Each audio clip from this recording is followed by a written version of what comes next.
આલે પોતાનું tiffin box ના ભૂલીશ અનિતા.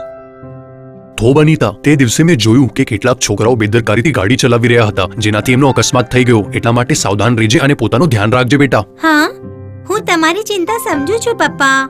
હું ધ્યાન રાખીશ. આવજો.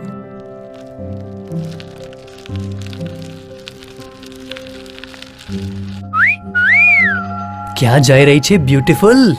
મલકાઈ તો દે. ઠીક છે, તો તું અમને ભાવ નથી આપી રહી. હવે એટલી પણ સરસ નથી દેખાતી.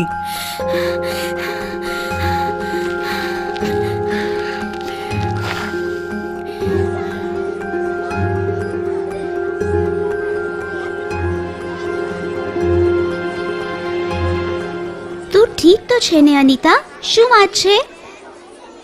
સ્કૂલના રસ્તામાં કેટલાક છોકરાઓએ મને સીટી મારી અને અભદ્ર કોમેન્ટ્સ કર્યા. આ બધું એક અઠવાડિયાથી ચાલી રહ્યું છે અને મને સમજાતું નથી કે શું કરું. આ બાબત ઘાતક છે. શું તે પોતાના માતા-પિતાને આ અંગે વાત કરી? મને ભય છે કે તેઓ ક્યાંક મારી શાળા જ ન છોડાવી દે. અનિતા, મને લાગે છે તારે આપણી ક્લાસ ટીચર સાથે વાત કરવી જોઈએ. મને ખાતરી છે કે તે જરૂર તારી મદદ કરશે. નીરવ અને હું તારી સાથે આવીશું. હેલો સ્ટુડન્ટ્સ, જણાવો હું તમારી શું મદદ કરી શકું છું? મેમ, અમે સૌ અહીં પોતાની દોસ્તની મદદ કરવા આવ્યા છીએ. બોલો અનિતા, અમે સૌ તારી સાથે છીએ. મેમ ગભરાઓ નહીં બાળકો, હું અહીં એકલી જ છું, એટલે ખચકાટ વગર જણાવો, ડરો નહીં. મેમ, એક અઠવાડિયાથી સ્કૂલના રસ્તામાં મોટી વયના છોકરાઓનું એક ગ્રુપ મને જોઈને સીટી મારે છે અને અભદ્ર કોમેન્ટ્સ પાસ કરે છે. મને આ અંગે પોતાના માતા-પિતા સાથે વાત કરવામાં બહુ બીક લાગે છે. મેમ, હું તમને કંઈક જણાવવા ઈચ્છું છું. હા નીરવ, જણાવને. થોડાક દિવસ પહેલા આપણી શાળાની બસના ડ્રાઈવરે મને બળજબરીથી પોતાની પાસે બેસાડ્યો. એને મને સ્પર્શ કર્યો જે મને ઠીક ન લાગ્યું. મેં બેસવાનો પ્રયત્ન કર્યો પણ એવી પોતાની પકડ ઢીલી ન કરી. એ બોલ્યો કે જો હું કોઈને આ વાત કરીશ તો એ મને સજા આપશે. હું ખૂબ જ ડરી ગયો હતો. મને દુઃખ છે કે આવું થઈ રહ્યું છે. આ બાબત ખૂબ જ ગંભીર છે. કાલે જ એક વિદ્યાર્થીએ ફરિયાદ કરી કે રમતના પીરિયડ દરમિયાન એક મોટી કક્ષાના છોકરાએ તેને મેદાનમાં લાત અને મુક્કા માર્યા.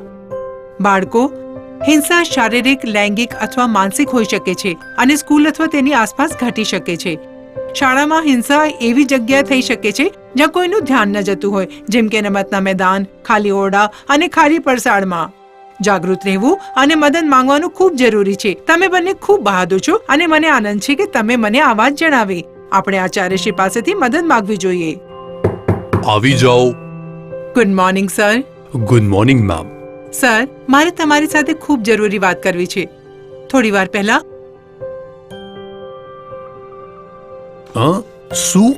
સર, તમે તો માનો જ છો કે હિંસા એક બાળકના વિકાસને કેવી રીતે નુકસાન પહોંચાડે છે. આના કારણે ચીડિયાપણું, ખરાબ શૈક્ષણિક પ્રદર્શન, શાળાએ ન આવવું અને સમાજથી વેગળા રહેવાની પ્રવૃત્તિ આવી શકે છે. આપણે કંઈ કરવું જોઈએ સર.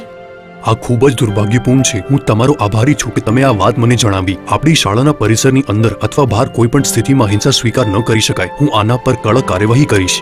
આપણે વિદ્યાર્થીઓ, શિક્ષકો, વાલી શિક્ષક સમિતિઓ અને ક્ષેત્રીય નેતાઓના સહયોગથી સુરક્ષિત શૈક્ષણિક વાતાવરણ માટે એક અભિયાન ચલાવી શકીએ, જેથી કરીને જેવું અનિતા અને નીરવની સાથે થયું તેવું ફરીવાર ન થાય. આ ખૂબ જ સારો સૂચન છે.